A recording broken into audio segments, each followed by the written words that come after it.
باتیں آپ وہ پڑھ لیں، کوئی اس میں کمی نہیں ہے جو باتیں وہاں پر کی گئی ہیں.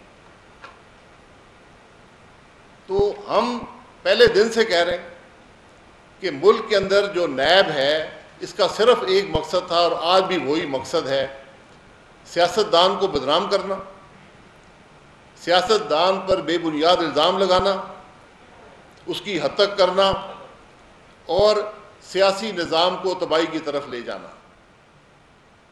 اس انٹرویو کا کیا مقصد ہے یہ آپ کو وقت کے ساتھ یہاں ہوگا.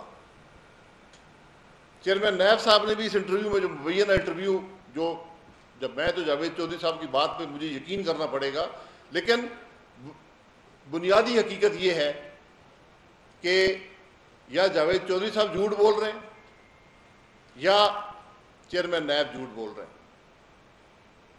جھوٹ جو بھی بول رہا ہے بدنام سیاستدان ہو رہا ہے، اخبار میں اس کی پگڑی اچھالی جا رہی ہے. تو اگر مقصد سیاست کی بدنامی، سیاستدان کی بدنامی ہے تو اس مقصد میں یہ انٹرویو کامیاب رہا ہے.